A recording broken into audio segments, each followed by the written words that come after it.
I've been agonizing over this beautiful fabric, planning the spacing for Roman shades, and I decided that this is gonna be the spacing as far as the pattern being centered with the vine up the middle.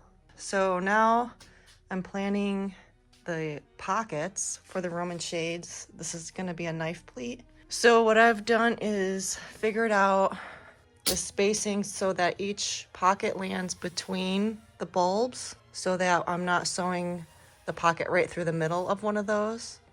And it works out to every 9 3/8 of an inch, where if I put my pocket right there at 9 3/8, then every pocket will be right in the middle of these offset bulbs. And that works out to where the spaces are almost 8 inches. They're going to be 7 7/8. 8-inch spacing is the max according to safety standards. So that fits right in with the safety standards. And how I figured that is I took the 9 3/8 and minus my 1.5 inch for a 3/4 inch pocket. So each side of the pocket will take up 3/4 of an inch. So 9 3/8 minus 1.5 equals 7 7/8. And now with my finished length being 74, I just have to decide how many of these I need. And I've calculated 1, 2, 3, 4, 5, 6, 7 spaces at 7 7/8 times 7 equals 55 1/8. And I'm gonna have 7 inches at the bottom, which I call the skirt. And that leaves 12 inches at the top, which is good because this is a back mount. So I'm gonna have a valance, a self valance on the top.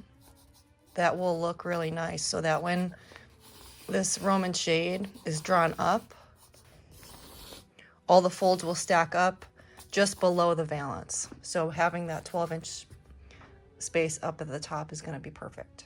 Now it's time to cut. I'm working on a pair of Roman shades for a set of French doors, and they're gonna be knife pleat, flat Roman shades. And this one is prepared so far with the black outlining and the side hems hand stitched and the pockets pre-stitched where each pocket will be placed. This really cool fabric is a little challenging because the pattern is a little bit off center, so the flowers on each end don't exactly land at the same place, but I wanted to keep this center flower centered as much as possible. So this Roman shade is just cut to size and the side hems are turned. So I need to line it and hand stitch the side hems. I like to hand stitch the side hems whenever I'm using blackout so that there's no chance of a light gap going through those blackout holes. And then I will determine where the pockets are gonna go, get this one to the same stage as this one. And I decided that this flower and this flower were gonna be the starting point of how I measured the spacing of the pleats. By having these two be the same, I then divided out what's in between them so I could have equal sections. And it turned out really cool because it ended up centering this circle motif. So that will be centered in a space. And then this section is the mirror image of this section. So by breaking it up that way, it's creating a whole new pattern. And this will be the bottom. So this is where I'm going to turn the bottom hem.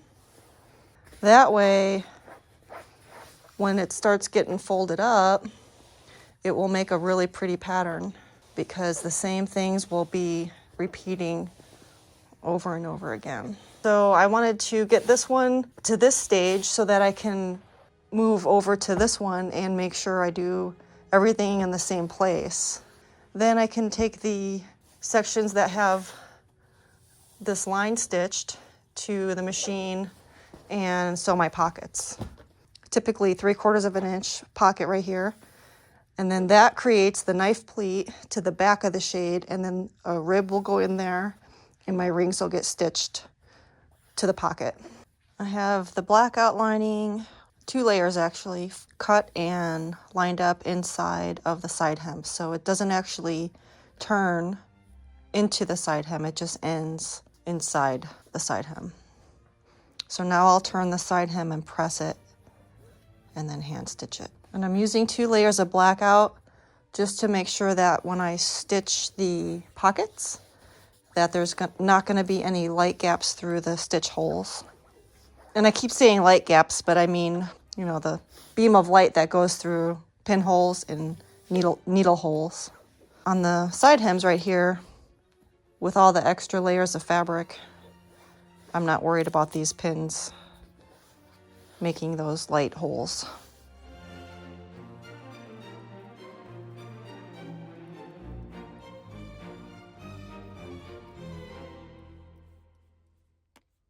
Same thing on this side. The finished width on these Roman shades is 27.5, and I tabled the fabric to measure 27 3/4 to give a 1/4 of an inch allowance in case after fabricating the shade it ends up a little smaller, which is very typical on a Roman shade, especially with knife pleats. I've got the lining in there, and now I will hand stitch the side hems, and then I can turn it over and draw my pencil lines for the pockets and then stitch those before pressing them to the back to make the pockets.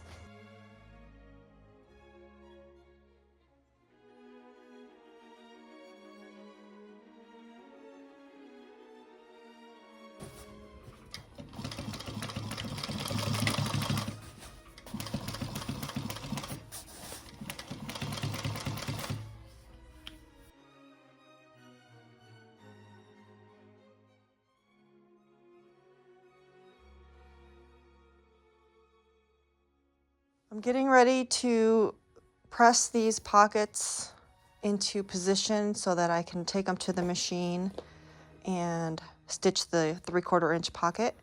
And I have done one already, but I wanted to show you before I get too far how it looks from the front, where the pencil line has been stitched, which is pretty much a basting stitch to keep all the layers together and to keep the fabric square so it doesn't get out of square.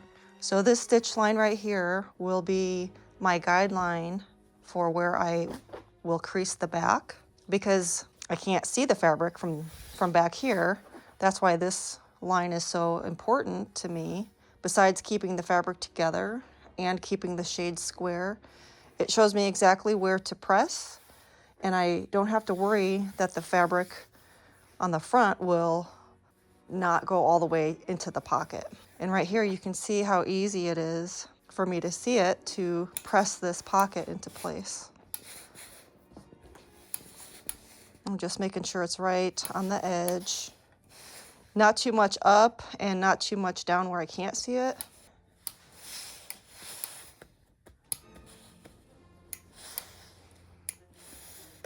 All the way.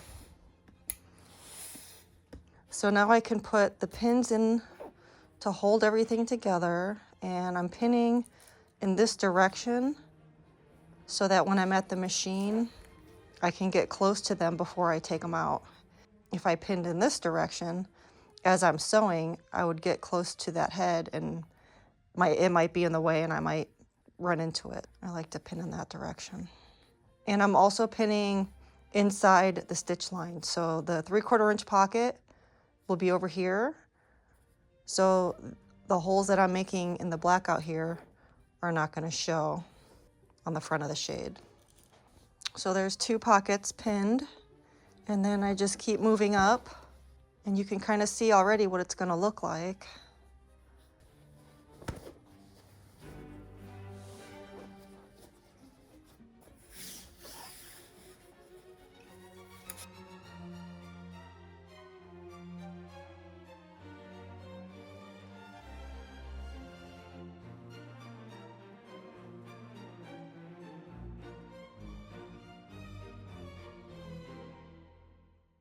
I'm at the machine stitching these pockets for the knife pleat Roman shades.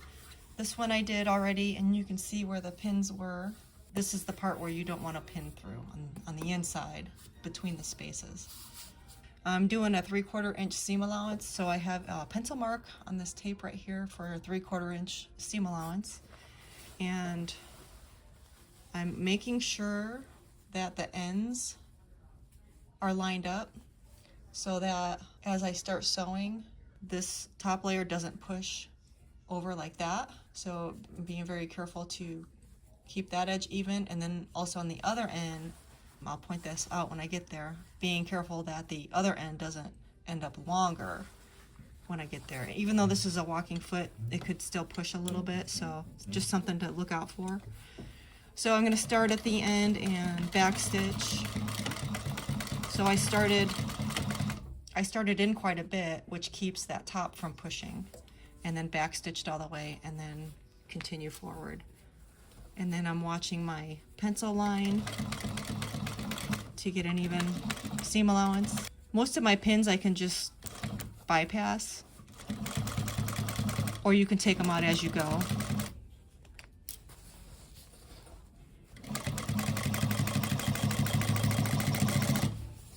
And you can see right here is the first basting stitch that I made from the front of the shade to help me see where to make each fold. So that stitch will stay there, but it won't be seen. It's very disguised.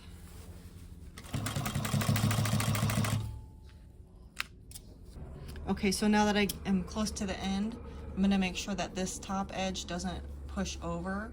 This is a very important part to keep those ends even. So I'm going to push this in and then kind of tug on the bottom a little bit to make sure they end up even.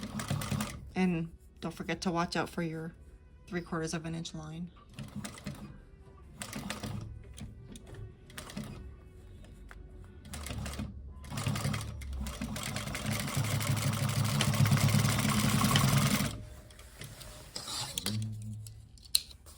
So here's how it looks from the front. It's nice and even right there, and then you can see this pocket that we just created is going to fit a fiberglass rib into for stabilizing. And then I can stitch my rings right to the pocket, and then from the front of the shade, even though there's a seam, it's going to be flat, and I'll press these flat. It's going to hang really nice. And because there's going to be a rib in each pocket, the Roman shade will stay dressed as you operate it up and down, which is the best part. So take those pins out. That was my last one, so now I can go to the table and press these and then put in my bottom hem.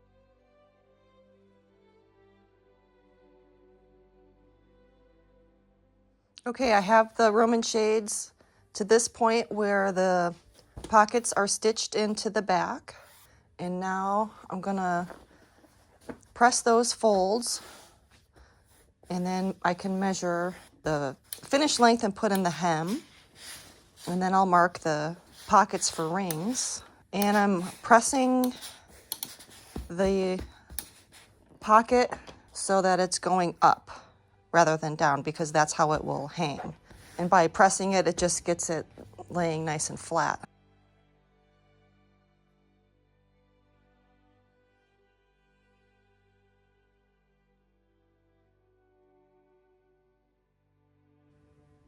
The moment of truth. Here we go, checking to see if our pockets line up from left shade to right shade. And so far so good.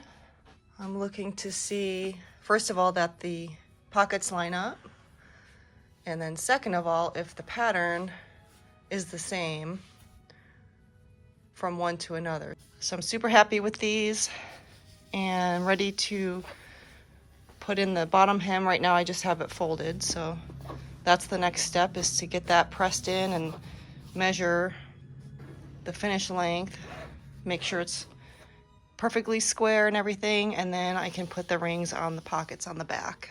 But I didn't want to get any further without checking these and making sure that all the pockets lined up. This is the machine I use to sew on rings on Roman shades, and I'm ready to stitch on the pockets of these Roman shades where I have marked little pencil mark. And these are my rings. So I want to use the zigzag stitch, which is number 4 right here. And this is where you program your stitch code.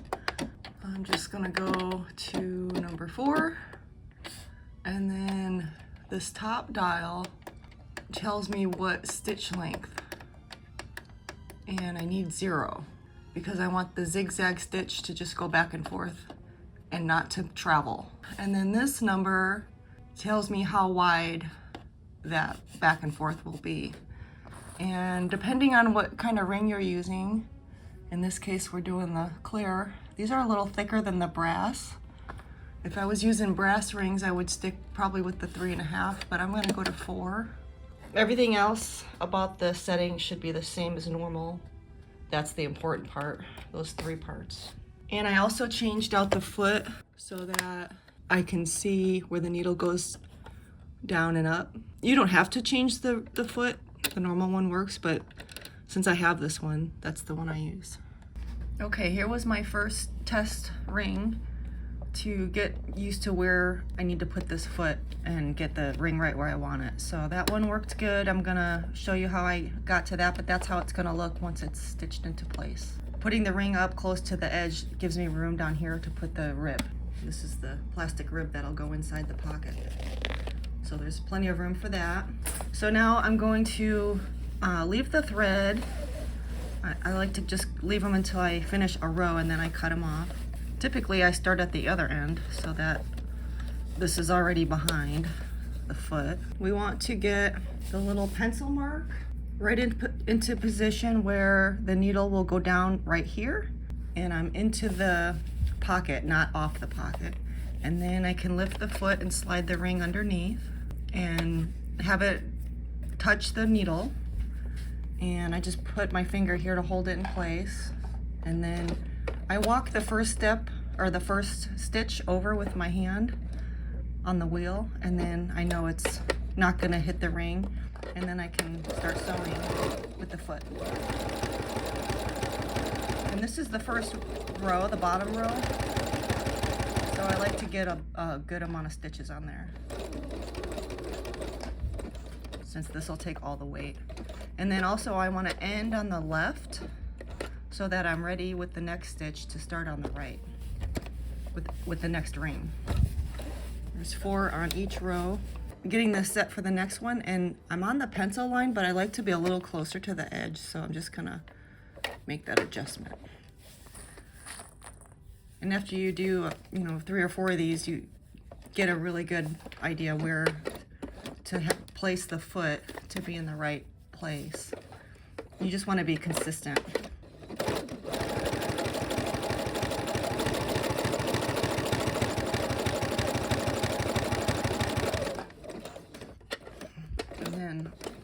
Sometimes I land on the right side, but sometimes I have to walk the foot or the needle back over to the left so that it ends up in the up position on the right side.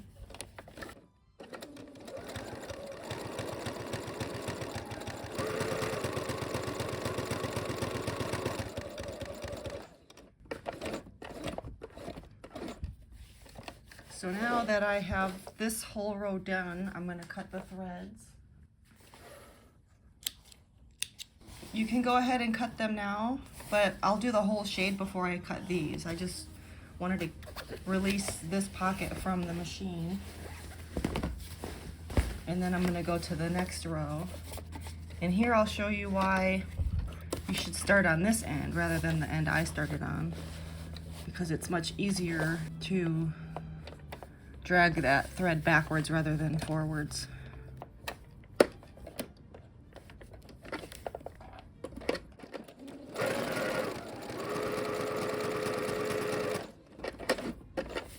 And now I could just pull back and my thread stays under the foot. And then when I get to the next one, I don't have to fiddle with that thread. So this is the last one on this row. And then I'll just keep doing this until I get to the end, and then I'll cut all the threads. And then I can stuff the pockets with the ribs, and then it's ready to mount. Here's a little update on the knife pleat Roman shades I'm working on. I have them all fabricated to the point where they are ready to be mounted to the boards and then strung onto the clutches. Here is the top, and you can see the raw edges are still showing. That part gets mounted to the board and then covered up by the valance. I still have to make the valances, but the actual Roman shade is completely finished, including rings and ribs are inside, and pockets are stitched shut. So that's the status of each of these 5 shades, and they're all going to be back mount with self valances. I do still have to put the weight in the bottom hem, but I wanted to just show you how they look at this point, and then we will get to how to mount them and string them up on the clutches. And that part will be in another video. It's kind of complicated, so we're gonna wrap up the video with just the part about fabricating the Romans.